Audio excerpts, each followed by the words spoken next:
Welcome to Land Academy. This is the Cash Flow from Land show. We show you how to buy real estate for half of what it's worth and sell it on the internet really fast. I'm Jack Butala. I'm Jill DeWit. We are Jack and Jill, and this is the Jack and Jill Show too.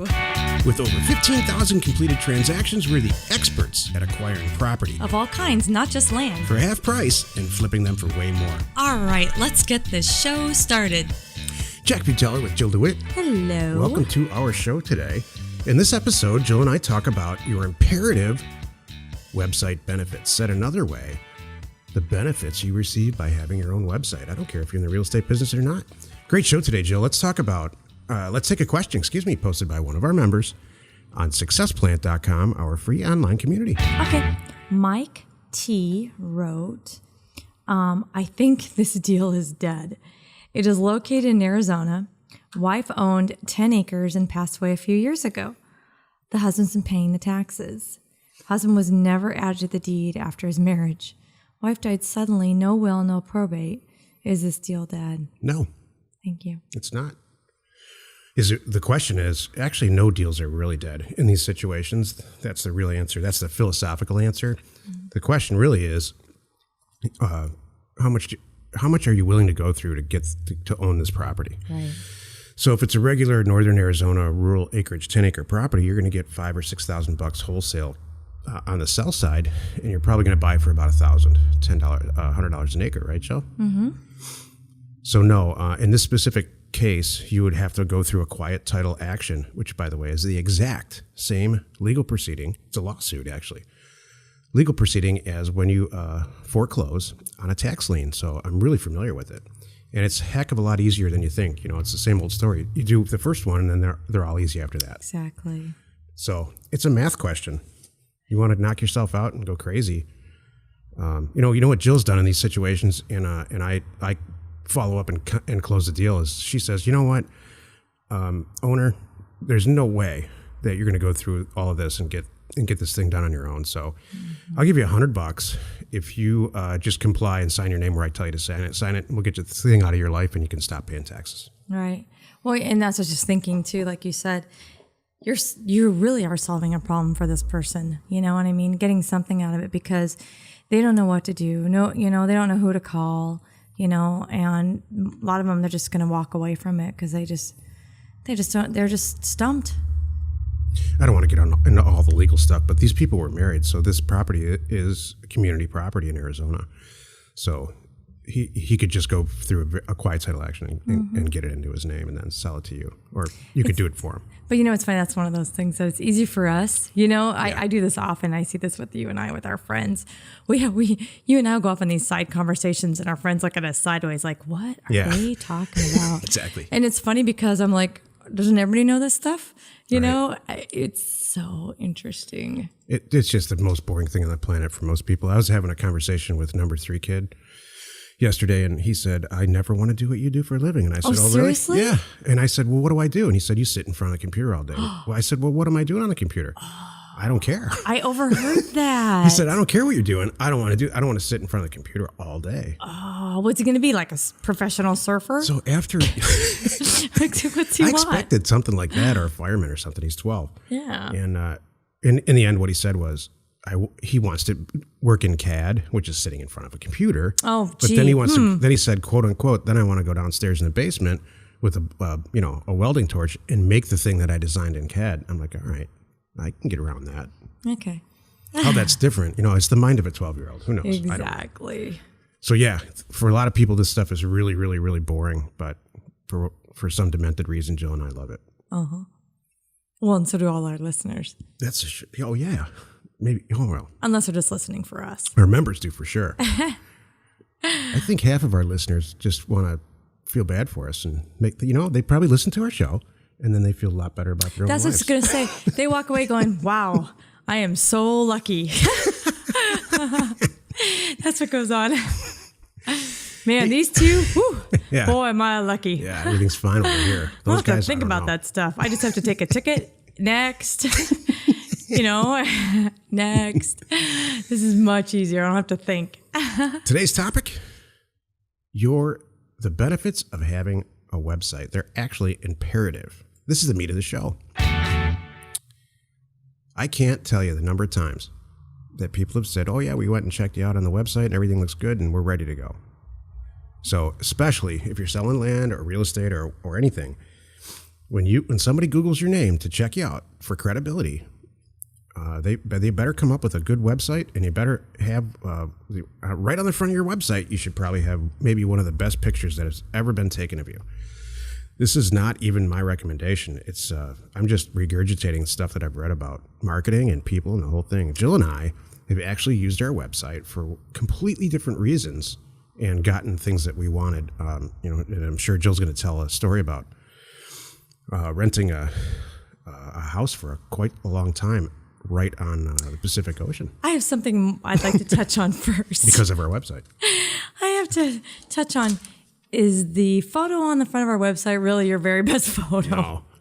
Yeah, actually it might be. I'm way better than that. We need to update those. So that's kind of funny. Now, everybody's listening right now is going to really go quickly and look at it. And I got to tell you, that is not the best photo. If you want to feel good about yourself, go check out our picture on our website. It's one of those things that we joke about, but it's totally true. When you're starting a new business and you're taping things together, there's some things that you do yourself, and and you need to, and it's important. And then there's a time that you can say, okay, now we can up our game. Well, and you know what? A website is a good example. I know a lot of our members who are on a tight budget. And guess what? They might be making their own website and learning WordPress a little bit. Right. Or they're hiring their brother or somebody that they know at least can make a basic website. That's not crazy. Right. And then when you now can afford to up your game and make it look professional and, you have the couple thousand to throw at it, then do that. So I think it's good with this topic too, because having a website doesn't mean you need to go invest $4,000, No. You just need to have a presence. That's it. And be transparent. They have to have a reference point so that you differentiate yourself from everybody else who's simply got a silly Facebook page. Mm-hmm. Exactly. And I think we talked about before, have your face on there, and it's okay to make it funny. Make your website however you want to portray yourself. Jack and I like to portray ourselves as casual. We call it, we always go by our first names. Yeah. Relaxed, and very honest and upfront. So I think that's something to think about too as your website, because it's not only going to see you, but reading your material, they're going to get a real good feel for, gosh, what kind of person you are and how you operate. Right. Are you real thorough, or is it just kind of a slap together? Or is it skipping along the top of the topic, as I call it? Exactly. Did you want me to? Well said. Thank you. No, that VRBO story? Yeah. There's a lot of reasons and ways that we use our website to get other stuff way out of the realm of real estate. It's funny because I've started using it all the time.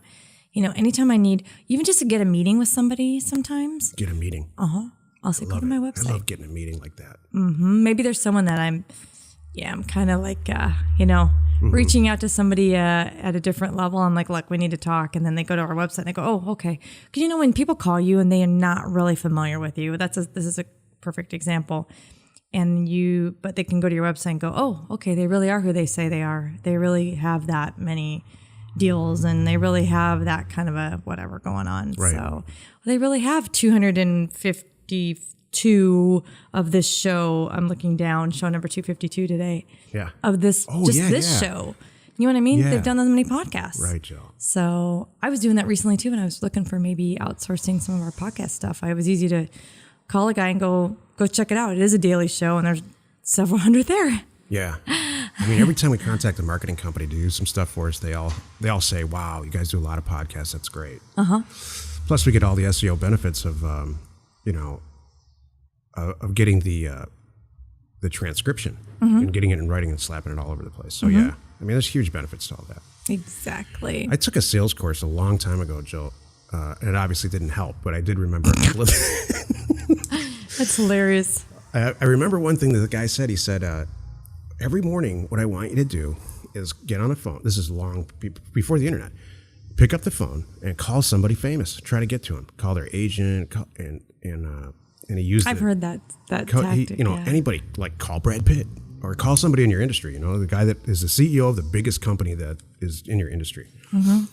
So, I mean, there's a story about Harvey Weinstein, who's a producer in Los Angeles, very famous producer, and he called Elvis Presley. This was like in the 50s, every day for 2 years, every single day at the same time, 1 o'clock, I think. And so finally, Elvis Presley calls him back after like 2 years, and Harvey Weinstein says, this is Harvey Weinstein with Penniless. That's hilarious. He says, all right, you want to promote my shows? I want you to be in Las Vegas at this chapel at X time on Y date with $1 million cash. This guy came up with it. This guy called a bunch of people that he knew. He's like, Elvis is going to meet me. We're going to do this whole thing. And they did it. And he was his producer, Harvey Weinstein. And he went on to do, he's an extremely large Hollywood producer of movies and stuff.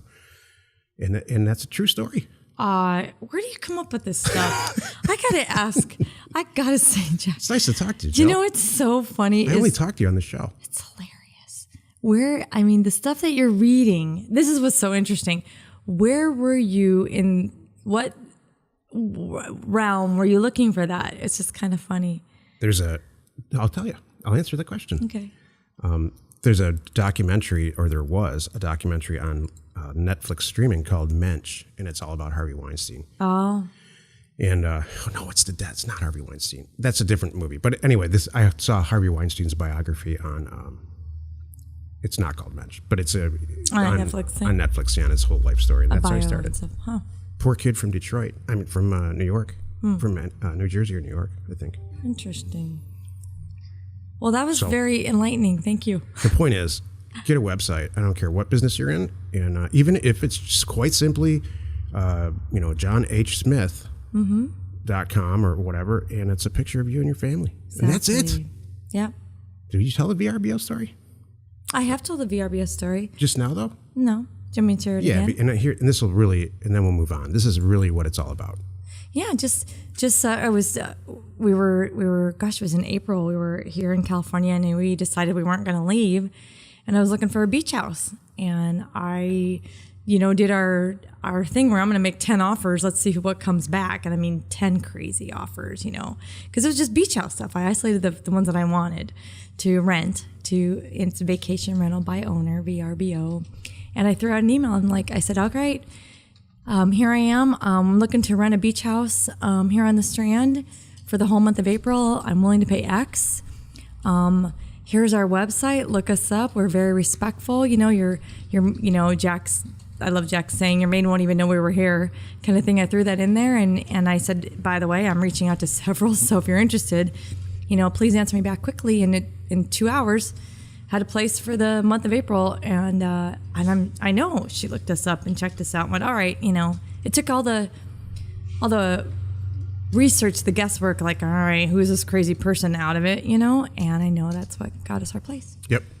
So the maid won't even know you're here, and we are not teenagers having a party, a kegger exactly for 14 days straight. Right, because we've seen those along the beach. Yeah, yes, we have. And by the way, if you're going to do this on the beach, don't be there in July because you will be next to that person. So you want to be there in, I don't know, April is about the end. Then it starts to get nutty. Exactly. So, yeah. Hey, put up a website. Doesn't cost anything. If you need a referral, go to our resources page, and we've got a staff full of people that'll hook you up. Really, I'm not selling anything. They work for us, but they also do websites on the side and stuff, and we don't take any money for it at all. Mm-hmm.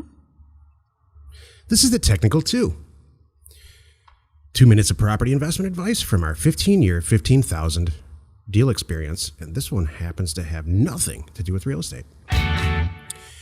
Establish credibility so when people or your customers or your friends, parents, or grandparents Google your name, you're proud of yourself. Google your own name. What's it called? A vanity search. Google your own name. If it says, it has a name? Yeah, it's called vanity searching. Oh. Like vanity plate.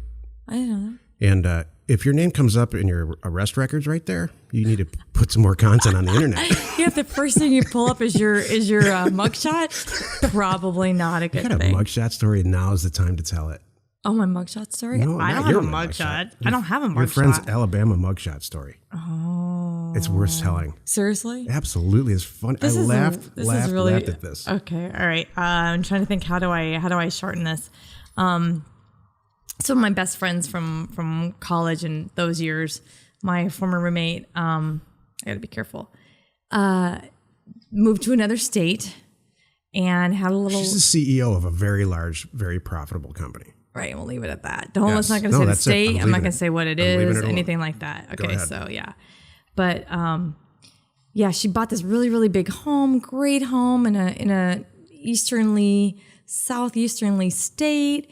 It turns out the builder was not necessarily the best guy. He happened to be a neighbor.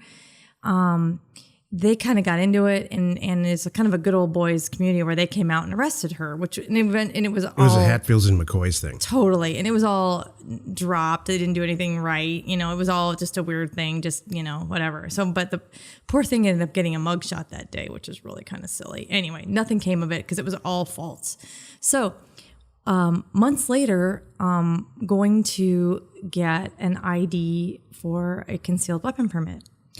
And goes to and up to the clerk, and they said, "You want me to use the photo you have on file?" Well, of course, please, because that's, you know, of course, it's my DMV photo. No, it wasn't her DMV photo. On her Was it arrest? Was her mugshot? It was a mugshot on her concealed weapons. That redefines irony. That's the best. It really I'm like, is. man, that's just so hilarious. So yeah. So apparently, in this state, whatever it is, you can get arrested and still get a concealed weapon permit pretty easily. It was not really a real arrest. It was just silly. If you have a question or you want to be on the show, call 800-725-8816. My personal favorite part of every single one of these shows is the one where I don't talk. I was just going to say, is that why? Jill, inspire us. Okay. All right. Are you doing too much yourself?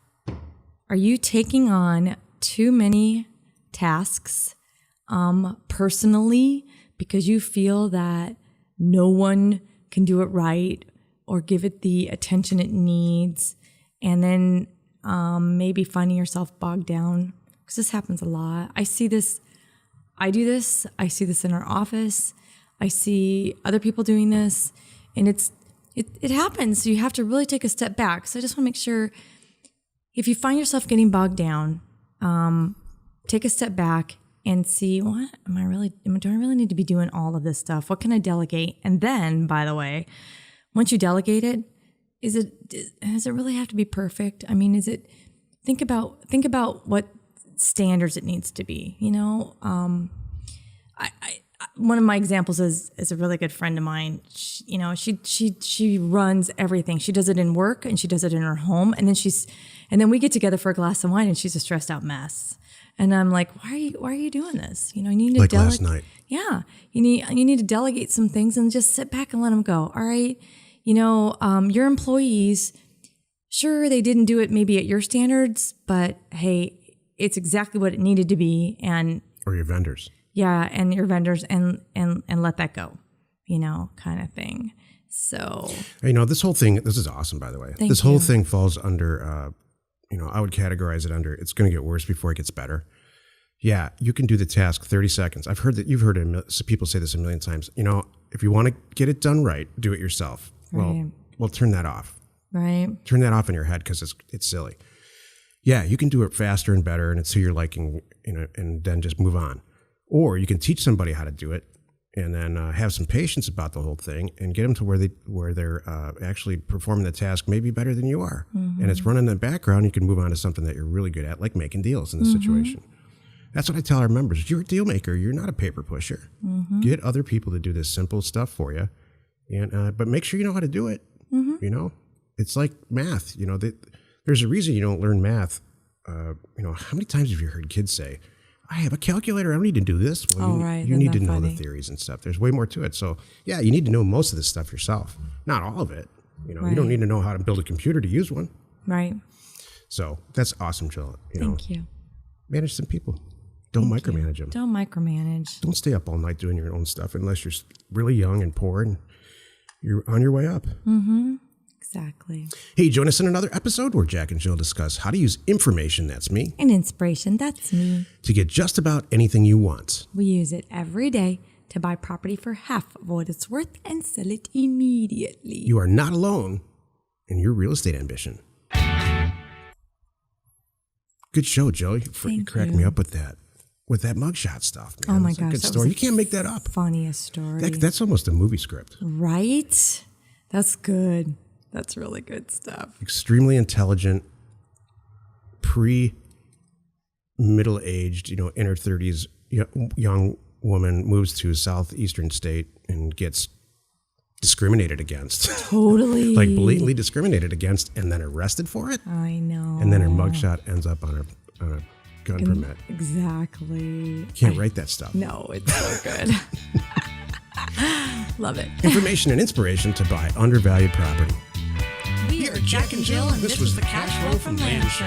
We are the experts at acquiring property Of all kinds, not just land. for half price, just so we can flip it for way more. And really fast. Thanks for listening. Let's go buy some property. If you want to get involved or you need more information about our profitable, niche real estate operation, call 480-467-0359. You just might get Jill at the other end of the line. Landacademy.com. You are not alone in your real estate ambition.